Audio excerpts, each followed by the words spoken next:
Rapaport's Reality. Hello, it's me, Kebe Rapaport. Michael Rapaport. Rapaport's Reality is back. Welcome to another episode. Brand new episode. We're cooking with gas now. Cooking with gas.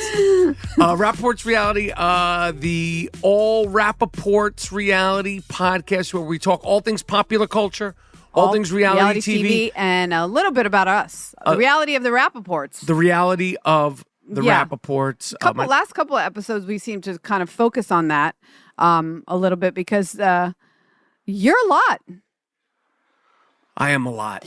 In a good way. I love you so much. I know I'm a lot, babe. I know you're a lot, but I'm the first to admit. Yeah, we've been spending a lot of time together. We've been together a lot more. So when we're, you're not as traveling as much, and I think we spent the last week alone together. And then I went to a work event with you. I'll just jump right in because why not? Here we are. You had an event that you had to make an appearance at, and I spoke at. You spoke. Right. Yes. Yeah, you spoke. A speaking engagement. Yes. And I got to tell you, you're getting older and wiser. Yeah. But I said to you the other day, I was like, I need you to change some things. What if you were like a magic wand, the full transparency, if you had a magic wand and you can change. Oh, don't say just one thing. One thing, I mean, like literally, like it'll never happen again, or like this. Yeah, one thing. It's gonna be a never happen again thing because it's you.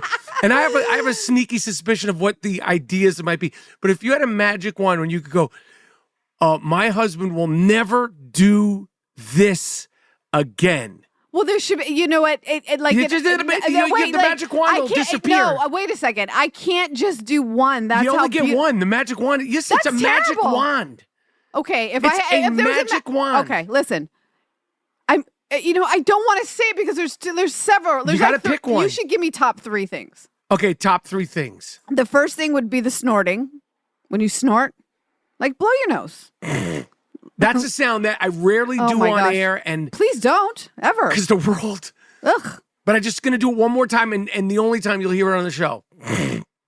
Okay. That was mild. Actually, you're pretty clear today. I'm sure on the microphone it came out really... really loud. I'm sure for the people with the stereos and they have their earphones, and I'm sure people are like, what the fuck am I listening to again? Like, here we are.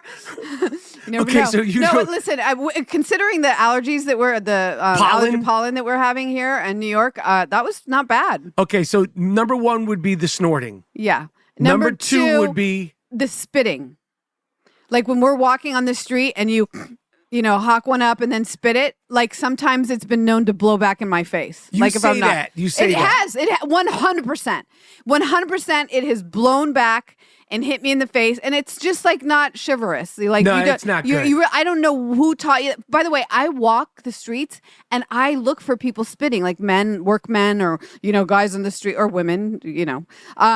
Nobody spits anymore. It's like a 1970s thing. And you don't have cut or chew or whatever in your mouth. You like go tobacco. Like that is one thing I just. And sometimes you don't do it. That's weird. But when you do it a lot less. A lot less. It's just You've broken me out of a couple. But I haven't. That's the point. Otherwise, we wouldn't be doing this. I haven't broken you out of anything. Okay. Because the fucking magic wand's going to disappear. Let's just What'd leave be it the at third? Those two, spitting and snoring. That's fair. Those are enough right now. Those are fair. We have a whole year podcasting ahead of us to for the people listening to discover. But those two are big, and they go up my spine. Like sometimes we're in bed, and like you're just about to fall asleep, guys. Like that really sweet spot, And if you don't catch it, you lose it, and then you're not going to be able to fall asleep. This guy will just do a massive snort, and it literally scares the shit out of me. Like I literally jump. And even though we're going on like 14 years together this time around, it's still a surprise to me. And I don't know why. I don't hear it coming. I get, you know what I mean? Like I wish it could stop. That's it. I would take that. All right. But let me go back to saying about speaking of engagement that you had this weekend, was that a nice, beautiful event, really well done, fancy. It was like had a theme and it was sparkly and it was really nice. And we got invited to be guests to actually sit down at a table beforehand. And I could see Let me back up. So they had us waiting, and I don't know why, in a green room. And as soon as we walked into the green room, they had this massive catering size pan of chicken that was like still steaming. It just came out of the oven. And unseasoned. You say, as we literally just walk into the room, you say, "Oh, they got me chicken." And I was like, "Wait a minute, do you have some kind of rider that says you need a plate of chicken?" It was like chicken. It was a pan, an industrial size pan, like a catering size pan it must have been 20 pieces of unseasoned. Way more. I mean, the event had like 400 people at it. So but it was one of many industrial size pans of chicken. Yeah. And I you thought, just, without blinking, babe, I thought maybe they listened to the podcast. They're like, oh, they're trying to eat healthy. Because I didn't ask for By the way, it wasn't full. You know when caterers are doing their thing and before it's like 2-step process, like they're going to plate it. Maybe this had sauce that it needed or something. Yeah, damn straight it needed. It was so unseasoned. It wasn't salt or pepper on it. It was just cooked. It was steaming. It was just unseasoned cooked. And I was chicken. like, they timed this great. It did not look very edible. I mean, I'm a vegetarian, so I noticed people at the table had chicken, and it looked different than the chicken in the pan. But I will say this: it was the kind of chicken, like if you're on like a diet. Or like you're about to do a bodybuilding contest, right? Or like run the Olympics. It'd be like macros, like protein, like gains. Plain chicken. It was as plain as can be, but it was cooked. And as before Kebe could sit down, we just walked in the plane. You literally walked directly. The light wasn't even on. I mean, you walked directly. They were trying to get the lights on for you. They were having problems, but as the lady's going, I don't know where the light switch is. I turn around and you're like pulling a naked bone out of your mouth. I ate the whole shit. I mean, you just put the whole thing in your mouth and pulled it out raw. It was like gone. The meat was gone. You had the bone. Then proceeded to take a napkin and wrap the bone in. But I said to you, babe, I think there's a mistake. I don't think that's for you. And you go, nah, what do you mean? What do you mean? Because I don't have riders. By the way, when I go do comedy, when I'm on a set, when I show up somewhere, because they always say, a rider is like when you hear about like Ozzy Osbourne or the Rolling Stones, will be like, we want Skittles, just red Skittles, or like a pop singer will say, right. I want Diet Coke. Or J-Lo says only Evian in the room, or whatever you can say. Strawberry scented candles from France. Oh my gosh, can you imagine? In a white day. Not that I would ever ask for that, but I'll be like, just bottles of water. You're just a basic guy, so when you walked in and saw a pan of chicken, I was excited. That you were winning. I was like, this is the holy shit. No, and I was concerned. And I also assumed they probably like, he said he's trying to eat good. No, but so you assume they're fans of our podcast? Knows? Well, okay, babe. So that was concerning. And sure enough, 10 minutes later, the lady came rushing in frantically saying, oh, here's the other pan. They got the wrong instructions. And then she goes, Lisa, I found the other pan of chicken. Like, I wanted to be like, with one less piece, ma'am. Somebody in the room didn't have chicken. The caterers somehow, some way misplaced. And again, this isn't even like a home-sized pan or a Thanksgiving. I'm talking about an industrial-sized pan of chicken. Nonetheless, we had a great event.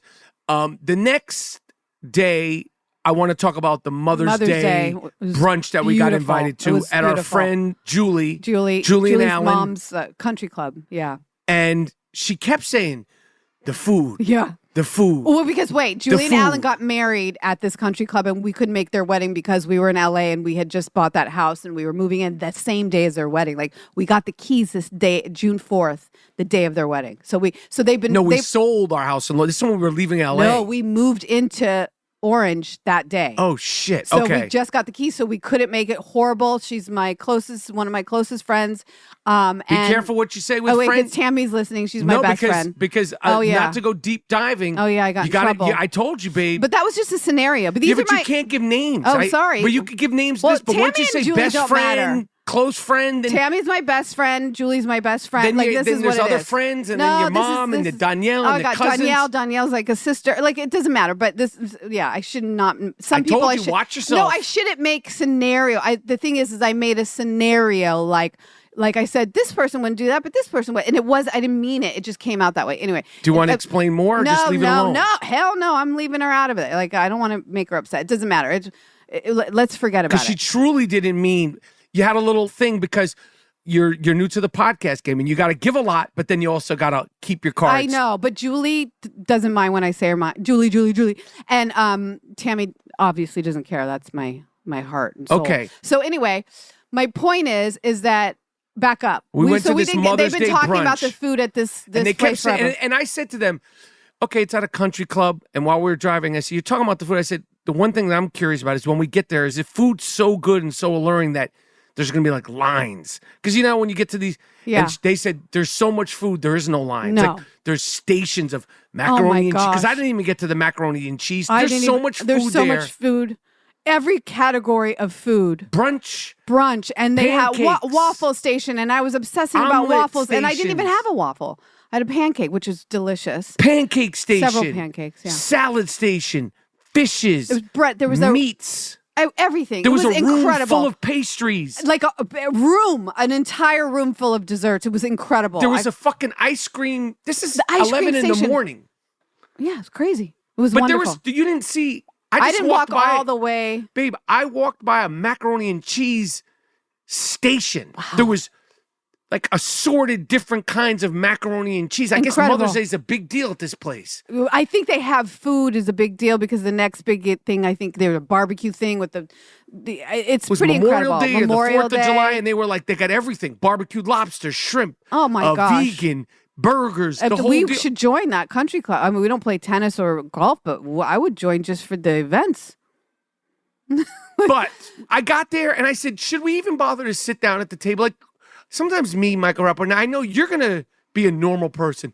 I suggested to our friend Julie, can we skip the pleasantries instead of going to the table, sitting there and small talking? You don't want to say hi to our mom who invited us so graciously to come? I didn't want to say hello to anybody. I walked in there and I saw this food. I said, can I skip saying hello? Can I show up with the plate at the table? She's been, by the way, they were waiting for us to get there. We were running a little late because of traffic, but they were all sitting there patiently waiting. They hadn't even really gotten up except for the little one got up and he was eating, but nobody was eating. And so it would have been rude if you would have walked over to the table. Showed up with the plate of food. With the plate of food. I wanted to, and they said, don't do that. Yeah, that's rude. But I will say, as soon as we got there, everybody said, let's go eat. No, but they said, first of all, we advised taking a tour first. Now because there was so much. That's how much food there was. It was like, they said, walk around and study. Do your homework. Fuck a tour. We should have took a doggy bag, because we could have still been eating. There was so much food. 3 days later, we could have still been eating off that shit. I know. And I want to tell you something, because we don't need to go into what we had, but I will say this. I ate myself into a coma. Now, you guys are probably like, well, what about the jelly beans? Everybody's been asking. No. We haven't eaten the jelly beans. What we did at this Mother's Day buffet brunch is so superseded worse jelly beans. and so much more damaging than just jelly beans. We would have been lucky to just walk away with jelly beans. Who has a bagel with cream cheese and lox? And when they say lox, you put me in front of lox. Pastrami. No, but I'm going to tell you something, babe. There was plates full of lox. Mountains. And before I got to the table, I'm eating the lox. I made myself, because lox to me is like a delicacy. And if you put shrimp cocktail or lox in front of me, I know. It's game over. I'm not, because normally you order shrimp cocktails, like $19. You get your 6 shrimp cocktails. Right. And they're really good. Right. If you go to one of these buffets or one of these things and there's shrimp cocktail, yo, I'm handful in that shit. Yeah, you were double fisting. You are listening to Rapaport's Reality. We will be right back.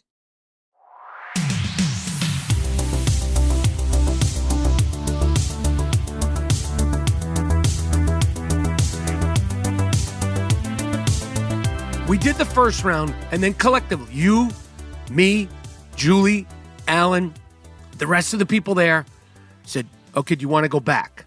And we all said, I feel like you were getting up more than once. Now, I want to confess something, because we collectively as adults made an executive adult decision. We're going to go back, and we are going to go into the pastry room, and I said, babe, there's an apple pie, and there's a Oh, you scoped it out early. key lime I know. pie. Yeah. Because I sent you back to get me a pancake. Now, I want to be full transparency. When I went and got you that pancake, yeah, I ate while I was waiting for your pancake to be made freshly. I ate a whole piece of cake. And then when I came back to you, I said, hey, there's a pastry room. We should go try it. Now, that's really disgusting. That's disgusting. Because then you sat down and you tore up that apple pie. Babe, and that was a large slice of pie. The long story short for you guys. Animals. We were comatose by the time we got home. But no. Here's what's so sick about it. Trying to watch the Knicks game. This is why I have to go to the doctor tomorrow. I've got a tape. I would say that I have a tapeworm, then I'd be thin, but I'm not. So like a tapeworm, I think eats it so that you know. Anyway, I wish I had a tapeworm. I wish, but I have something that's making me always hungry. So even though I had a bagel, cream cheese, and lox, a double stack of pancakes with was it blueberries in there? It was delicious. Fresh. Oh my gosh, the pancakes were so Those pancakes were a melted in your mouth. Can you imagine? And then after that, they had this double chocolate cake, and I got a hefty piece of chocolate cake and key lime pie. And apple pie I had. It was disgusting. But it was all so good. But I just want to tell you, because we did church and state when we got home. We did a temple. We did temple and state. You went in one room, I went in the other room. I tried to watch the Knicks game. I left you alone. I got in bed. I couldn't see straight. And I also want to tell you this, babe, because I watched the game. I came back upstairs. And I know while you were watching whatever you were watching, you were eating some chocolate shit, because I saw it. I didn't mention it later because I was too tired. I was disoriented. I was coming down the stairs and I saw you in the media room, and you were like in the fetal position, but I saw your eyes open. I was like, I know he's going to hear the crackling in his back. I didn't hear What it. happens is that I had so much sugar with the pancakes and the cake. I was like, there's still some sugar in the house that I forgot about. And the door of the refrigerator, there's these amazing. What were those gross? I didn't like the paper. The paper was weird. What are you talking about? They were in that weird baggie. No, it's the bag they came in. I didn't like the bag. Again, they're from hellish Trader Joe's, and they're like these place. Caramel cookies covered with chocolate and you chips. ate those after the whole thing we just described. No, there was 3 left, and they're pretty solid size, but they're so gooey and chewy, and I don't know. I just had to go listen, if I'm gonna go out with a bang, I'm gonna go out just tearing myself down. Is this podcast about reality TV, pop culture, or eating disorders? I don't know. Okay, we're gonna move on. This might be an eating disorder podcast. I said this once. I always say, I tell young people, they say podcast. I go, number 1, have your plugs and your technical aspect down. And number 2, whatever you think your podcast is, it will morph into something else. And we thought we were doing a podcast about Kim Kardashian and her waist and Ozempic. Hi, my name is Kebe, and I can't stop eating. This is an eating disorder podcast. Yeah, I know. It's just where we are right now. For some reason, it's like self-sabotage. We're coming upon summer season, and we just want to destroy ourselves beforehand. Okay, anyway. Speaking of destroying themselves, the Vanderpump Rules finale, and we're about to watch the Vanderpump Rules reunion. But the Vanderpump Rules finale was one of the single greatest episodes of reality TV, if not regular TV. And I can't even compare regular TV at this point because I barely watch any regular TV. Yeah. But that last 8 minutes. Man. We've been doing this for most of our adult lives. We've all experienced high highs and low lows. And there's a responsibility that comes with living your life on camera. You have to be truthful, even when it's extremely uncomfortable. The flashbacks and the drama and the breaking the 4th wall, breaking the 5th wall, breaking the 6th wall. Yes. And the whole thing coming to a head. Kudos to the filmmaking. Oh my goodness. Brilliant. And the music cues and the flashbacks of seeing them their first time ever on film, seeing the entire cast. That was incredible. I mean, it scared me though, because that's when I was like, oh, remember I said out loud, this is over. It's over. This is the end. What do you mean? This is the end of the series. It's not a finale. Did you think it was the finale? I thought it was the final. No. It's not the final. When they started flipping back, I thought they're not going to tell us now, but this is over. You thought the whole thing was coming? Yeah, I was like, this is like a retrospective showing them from the beginning. You should share that with me. That's a fear that could spur an eating disorder. No, I'm telling you, it's giving me anxiety. I was like, this is my joy. And this No, they're not taking it away from us now. Let me tell you something, babe. With Ariana, well, I'll let you say what you're going to say. They're never going to escape it. But how? I was like... They could take a year off if they needed to, and they're not. And I don't know if they're not. I just think they're not. I really don't want that. It's a big fear of mine. And then to see that when they go back and show them all, it's like a wind up. Like this is it, guys. Say goodbye. Let's say goodbye. This is where they were. No. I watched James live his authentic life. Sheena has. Tom and Katie.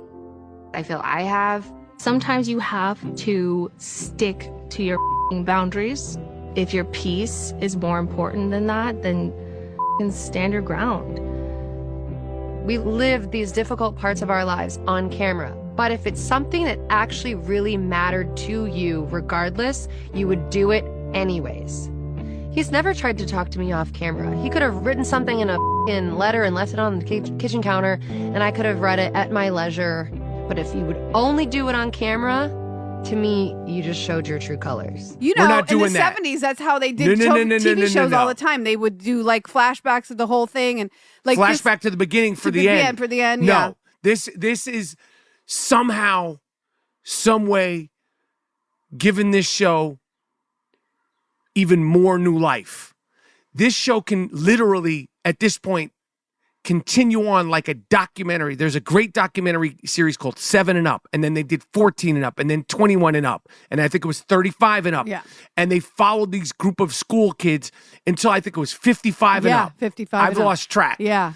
And VanderPump Rules can literally keep going. It can. All they need to do is agree to do it. And Lala's pregnant. From your lips to Hasham's ears. It's not ending. Okay. Can't stop, won't stop. But that VanderPump Rules finale was too damn good. And we are in a conundrum. We are in a conundrum because when they broke that fourth wall and they start talking about the show within the show while we're watching the show. Yeah. We've been talking about it all season. It's, can the rest of the cast be friendly enough with Tom Sandoval to film with him when Ariana is doing a show where she's clearly not fucking with him in real life and not fucking with him on camera, but doesn't want the other castmates, stay with me, to be friends, AKA film with them, film with Tom Sandoval. It's confusing because she's like saying, Sheena, I don't fuck with Tom, and if you fuck with Tom, I'm not fucking with you. Yeah. But then Sheena's like, we have a show to do. And that's what pissed Lala off at the end of the show when Lala was like, yo, what the fuck are we supposed to do here? Like, you're saying don't film with him, but you live in the same home with him. Got it. Yeah, I know. I'm with you with that, and I understand everybody's position, but this is a show, but it's also her real life. And I kind of understood what she said in the end when she said, I'm not going to be a part of his video game, like that wants to wind it up. We are still in the same house, and he has yet to actually apologize or come to me in any sort of way. He has the opportunity. I know she's taken a hard line with the assistant in the middle and the liaisons in between them, but she's kind of right. He was waiting to that finale of this episode to turn it all around and look like Mr. fucking hero, and she didn't want to give it to him. I don't feel like that wasn't filming. She still was on camera saying, I'm just not fucking with him like that, and I'm not going to give him the opportunity to be the hero. The redemption tour, she said. Yeah, the redemption tour of being like, it wasn't even a tour. It was just like he was going to put a button on it. And he waited to that last moment to walk over to her, and thought he was going to get his show moment, right? And she said, you didn't fuck with me you're not even trying in the real house, in the real life when there's no cameras that write me a letter. So she's waiting till the cameras are on, like a real showman, okay? Tears Sandoval on cue. The showman. I mean, tears on cue. I wish, if there's somebody out there, and we know there's legions of people listening, if somebody out there can put together or find a Tom Sandoval cry count for this season, it's got to be double digits. Yeah, no, he's cried at least 10 times. I think, every other episode, I would say he cried. But some episode, there was that one episode where he cried twice. That's true. Yeah, so I understand where she's coming. Listen, if it were me, I'd be acting all kinds of like Ariana. I just would. I wouldn't go as far as say you can't fuck with him, but I have my side eye open to anybody. I'm a Scorpio, so I would be like, if you're not loyal, these hoes ain't loyal, I'm cool on you because give me a minute here. I mean, the smoke hasn't totally cleared. So where do you see the show going? And allegedly they showed that last 5 minutes to them for the first time at the reunion, which prompted it's going to be what's supposed to be a great reunion. Oh, I'm sure because Ariana probably hasn't seen Lala. Oh, she was talking shit. Oh yeah, she said it. And my other theory is this. I going back and watching. Ariana from the very beginning. I was trying to say this to you in a way, and I mean this with all due respect to everybody on the show, but Sheena and Tom are hard body performers, and Lala. They're performers. Like Sheena, Tom Sandoval, and Lala. These guys are like, they've got other, and not saying Ariana doesn't, well, she's doing Chicago, get right. But I mean, she has been in the cut most of the time, okay, on the show. And these guys try hard. They come with the stuff. They come with the good as gold. They come with it. They Lala come had with a short-lived singing career. They come with it. They're trying. It's almost like they're, I don't want to say trying too hard because that sounds like I'm insulting them. It's like their participation level in this thing they're doing of reality show is hard body. Like it should be. And it should be, right? I get it. This girl, Ariana, is sort of like, and when she was with Tom, it makes sense that this idea that these two are not sharing everything about their relationship. Lala was like, I haven't trusted their whole time. Their whole get down has not been really sharing so much about what's really going on in the relationship. AKA maybe the relationship is not as tightly wound and not as good as gold as they make it. That's right. And so I think about it. If you pull back and look at the vantage point from above, these guys that are trying, they're giving their blood, sweat, and tears, trying to do the reality show instead of just being real on TV, which Ariana, I think she thinks she's doing. It would piss everybody off at this point. But I think it's what she had a partner in Tom. They agreed on things. This is what we're going to show. This is what we're going to do. This is how it's going to go down. We're not going to talk about this. We are going to talk about that. That's right. It was very manufactured what they were doing in their house, right? Because Tom was messy with the cheating and he figured out a way to do reality in this way. This is just my theory. And so when he fucked her over like that and cheated, which, listen, I said it to you just today when we were kind of rewatching it. I said, listen, I'm with her. I'm getting my check. I'm still staying on the show. And I'm not leaving my house right away. You will suffer, okay? Until I figure out what I'm going to do. I'm not going to jump and change my life when you decided to fuck it up and ruin it with a friend who I'm giving birthday gifts to and I'm letting her in my house. Vintage sunglasses. I mean, it's crazy the amount. Talking about the Bambi-eyed bitch. Right. I'm talking about her. And you and I have an agreement, like that this is how we're going to get down. And you totally went off the motherfucking rails with it. So I'm team Ariana with that part. So this is her real life. So in the end, and I guess what Lala is saying, hey, look, Randall, we still don't know if they weren't filming, I don't think, when Randall cheated on her. They made the documentary about it that she didn't participate in, Lala. But we don't know. We can complain. Basically, we can complain, though, that all of them don't do enough. Besides, because Lala, she at one point she was lying and she said it. And also this season, Lala, we know that you're going through a thing. She's not dating anybody. Yeah, nobody at all. What's up? So I think at all different points during filming, these people go about it in different ways. The approach is different. It's calculated. And James Kennedy's like, I'm so glad that I got a girlfriend. Oh my gosh, sober. He looks like a sweet little, he just looks like, by the way, his career is flourishing. He's got a beautiful girl. Allie is just lovely. Like, he looks like he's the motherfucking man. I know he's like, y'all are crazy. But I think at all times, they have decided what they're going to shoot, what they're not. I don't think Lala could call her out like this.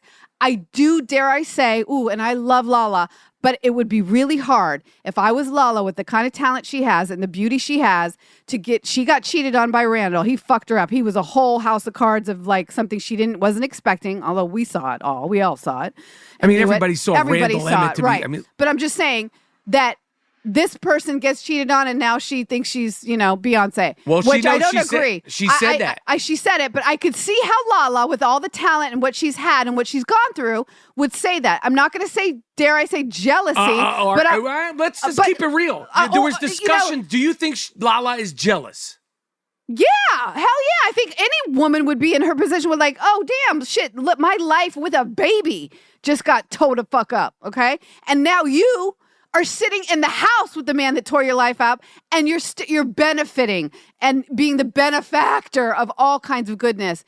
Lala's got a good life, okay? She bought a house off of her sweatshirts. Send it to Daryl's sweatshirt. But again, that was also on something that happened to Ariana. So everybody's got their place. Right. I feel like wait, hold on. That's a good point. Yeah. Lala sold those Send It to Daryl sweatshirts because of Sandoval. Sure. So she capitalized off it too. She's smart. She's going to be okay.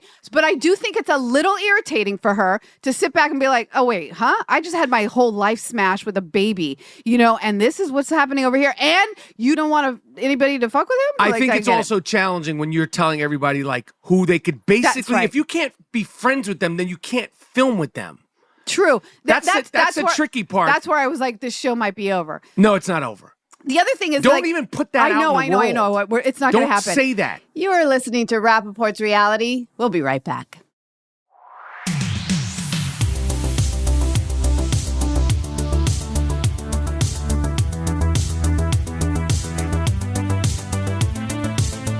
The other thing is that Sheena, coming to her and, spilling her guts about it. It's so funny to me. We giggle every time we've watched her talk to her about Tom, because it's like, Sheena, that's not who you should go to. Sheena, you're not going to get the approval from Ariana to be friends with Tom. Keep that shit to yourself. But she's doing the show. See, that's what I mean. That's what I mean.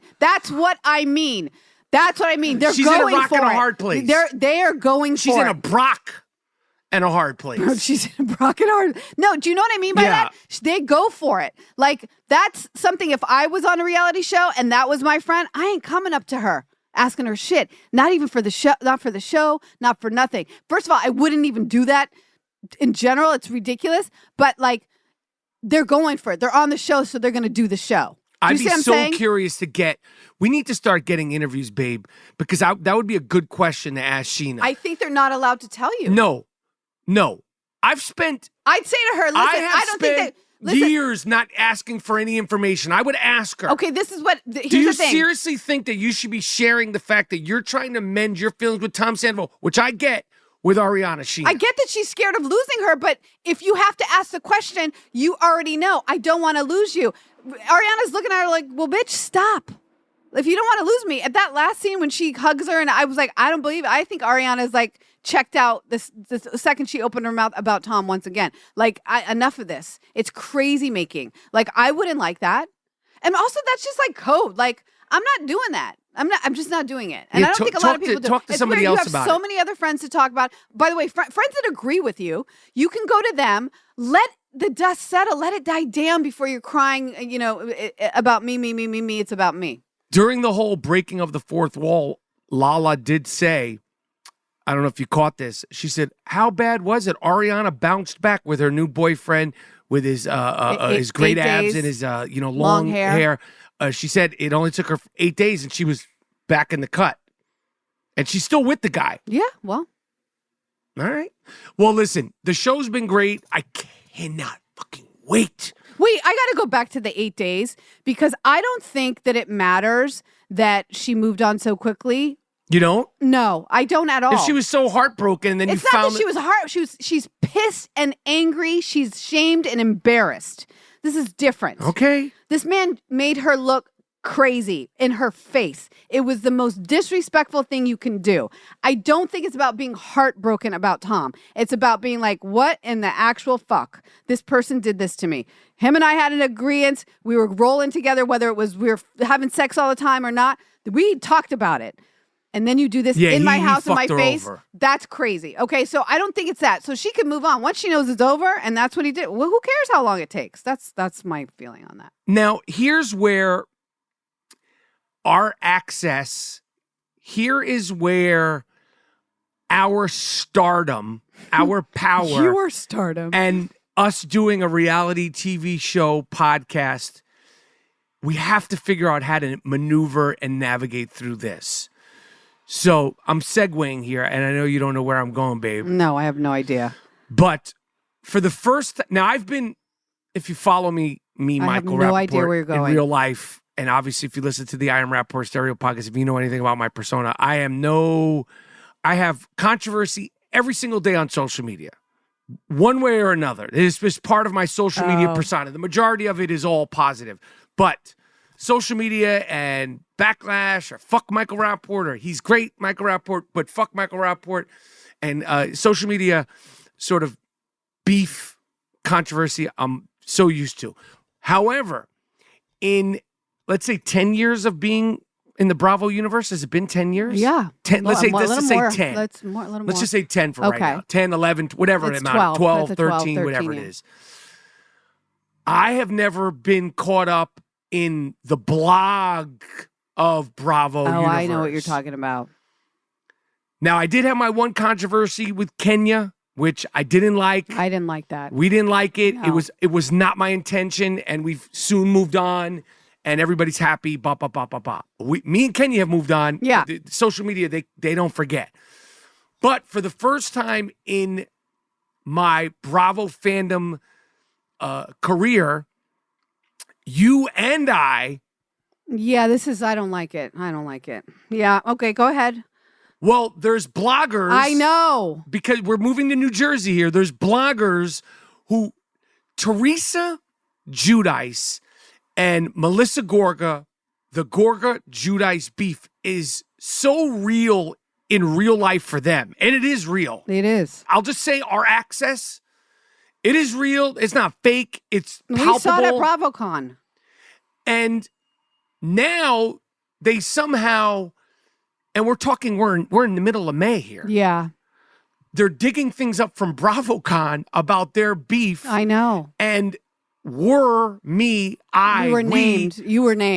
I was named as sort of a culprit in this beef. And I'll be honest. You didn't do anything. I didn't do shit. It's just that It was about me hosting the panel because to refresh people, there were 2 New Jersey panels because there's so much beef. They had to be separated. So there was panel number 1, which was, I can't remember. There was my panel, which was, of course, the doper panel, which was Teresa Giudice. Yeah. Louis Ruelas. Yep. Dolores. Paulie. Jennifer Aiden. Yep. Jackie Goldschneider. I think so, yeah. And she was sitting on that side. Yeah. And, they had to be separated like fighters. Right. It was like boxers. The Gorgas were somewhere conference. else or the day before Yeah, they or whatever. had them removed. It was crazy. And there was, at one point, a conversation about whether or not I should be hosting that panel. Let's just keep it at that. Because of a video. Where me and you talked about Nona's No-No's pajamas. That's it. Yeah, it was funny. We were just making a joke like the whole world was. Matter of fact, Miles Jordan, play the clip. Keep my No-No's pajamas off your fucking This guy, he's starting to scare me. All the suspicions about him initially, he's just a little weird. Where did he learn this? He's making up his own rituals. Explain what you think. You think that it was he's on some wolf pack scent? He went out, yes. He thinks he's ahead of the pack. He thinks he's a bunch of fucking dogs. So this was me and Kebe sitting in the car. Remember the day? And you looked great in the video. People can't see the video, but you looked great. Your hair was babe. braided. What's the deal with the braids? I just am not doing it anymore. I just am not. I don't want to talk. You want me to do the braids because you want to feel like you're with a different kind of woman. You're you're having an affair with some Kebe from the block with the braids. I get it, babe. I really get it, but it's not happening. I didn't like the braids. Mary J. Kebe? Yeah. Kebe J. Blige? Yeah. No, I'm not doing the braids. The braids seemed like they were convenient, but I told Karen, my hairdresser, and I'm saying her name because I love her so much. She I think she's fucking around. You guys, you're blaming it on Karen. No, I'm not. You I don't told her. braids. She doesn't want to do them either. She doesn't want to do them. But she just knows that I leave them in way too long, and they were this is so gross, but when I took them out, there was lint in them. I just don't feel like it's a really hygienic thing. I like to wash my hair all the whole time. And then when you wash them, how I was washing with shampoo, it just makes them ratty looking. It's a bigger deal. And then they got tangled, and it just wasn't my thing, babe. Okay. I'll surprise you one day and get the braids because I think you like that. I do. I just like it's a different. Anyway, the point is that with the chick with people have been digging up, and they can. I'll just say our access to the reality TV world. Yeah, I think we have some the East, with inner. Babe, we know we could share way more than we could share. We could, but we don't. We are fans of the show, and you happen to be Michael Rapaport.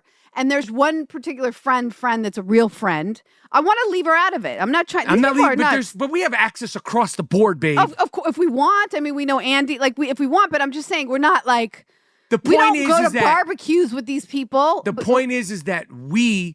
The Rapaport, the host of the podcast you're listening to, Rapaport's Reality, have been caught up in the New Jersey blog verse. I don't like it. And the New Jersey blog verse. It's brutal. And you hear about the Atlanta, there'll be the blogger said this. This is a whole subculture. These people are hardcore. They're like fucking FBI, CIA, Mossad. Like they dig and dig. And they're like Body Moving from that documentary. Remember Body Moving for the cat documentary? Don't fuck with cats. Long story short is at one point, somebody had asked, see if you could dig up something on him, meaning me. And I was like, crazy. I'll stop watching the fucking show. Yeah, get us out of here. Are you kidding me? You're like, I love the show. What were they going to find? Like, and the thing about the bloggers is they wanted to ruin you. They wanted to find stuff to ruin you, to get you out so you weren't hosting because you offended Louis. This is terrifying to me. Allegedly offended Louis. Allegedly, but by the way, we love Louis. We flew to and from Vegas with Louis. We hung out with Louis. We had a very, very sweet heart-to-heart backstage with Louis before, after. Which, by the way, that heart-to-heart was named in the blogs, I think. Maybe. I don't know who they were talking about. They were saying he was talking to somebody. I think it was me. The point is that it's terrible that people, by the way, are looking, to ruin the thing about the bloggers is like, I'm like curious, like, do you like the show or do you want to ruin these people? Like, it's so mean. Because these bloggers don't know them. And then somehow they get to know them. And I'm like, treat them as the stars they are. Yeah. Like, have some respect. I go through my highs and lows. Like, sometimes I was like, last season, I was like frustrated with Louis. There was times when I was frustrated with Kenya. There's times when I couldn't stand Lisa Rinna. You heard me gush. We're fans. When I saw Lisa Rinna on the street, I'm like, I feel like I don't get excited about meeting celebrities. Totally. I see Lisa Rinna. I'm like, I'm like tongue-tied. Totally. Yeah, we're idiots. But yeah, it's like your favorite giants. They're not always going to play. They're going to mess up a play. They're going to trade a player that you really like. Like, this is what it is. And even if I saw somebody on the other team that I didn't like, when I see them in real life, I'm like, oh shit, there's so-and-so from the New England Patriots. So as much as I get frustrated or I can't stand this particular character, I really truly, and we truly appreciate their work as reality TV stars. 100%. Reality TV titans. Listen, they titans are of the reality that's the TV thing world. I don't think that a lot of them understand. I don't think at that day, I don't think Louis understand when I was trying to explain to him, Louis, like what we were doing in the car is a performance off of your performance. Like, it's just, we're performers. Like, was just jokey, fun. First of all, it's just fun to say. And we miss No-No also. Yeah, we do. And it's fun to say No-No's pajamas. And he didn't really quite get it, I think. He got it when you told him. I think when I told him, because I was like, shit, we have life too. We're human beings. I totally get it, but he looked very emotional and very upset. It's a lot for him to have come into. It's probably very stressful. But I think we look at them as stars, but babe, it's their real life they're sharing. That's the difference between, Friends and the Real Housewives of Atlanta. And I will just say this to end this episode. And we've talked about this. Throughout my experience meeting all the housewives, they never seem to understand when I say your character on the show. They look at me with a blank look. Yes, babe, because I've heard you say that to them. I don't know why you're saying character, because it's them. I know. And if they're really good at it, it's really them. It's really their life. And so this is where we're making the mistake. I know. That's why we make that mistake, and that's why I feel like it's best going forward.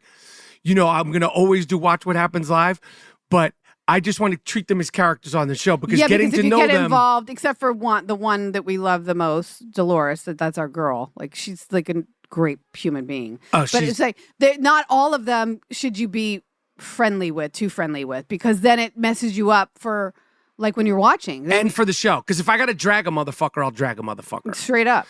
Anyway, we're done. This is another fantastic episode of Rapaport's Rally. Make sure you tell a friend to tell a friend to listen to Pass. We have our own feed. Click and subscribe, or no? How do you say it? Click, subscribe, leave a comment. Yeah. Leave a review, because it's a new podcast. I know you're probably like, oh, we need it. This is a new podcast. Yes, we need that. I don't like when I listen to podcasts and people are like, click, but I get it now because now I'm really in the biz. So you're in the biz. I'm in the biz. And we're about to do a radio tour and promotion. My gosh. Oh, boy. Which we'll have to be talking about that. Yeah. Because you're freaked out about it. Oh, well, you made me nervous. I was like, what's the big deal? I saw you do it a bunch of times. You talk to a bunch of people, you say what you say, and then you move on. But now you got me thinking about it. I'll do fine. Don't you think? I know you'll do fine as long as you don't think about it. I think it's not don't you think. It's like don't you think too much about it. Yeah. Right. It's going to be fun. Anyway, we're done. Tell a friend to tell a friend. Rapaport's Reality. That was fun. Thanks for listening. Love Kebe you, babe. Rapaport. Love you. Bye.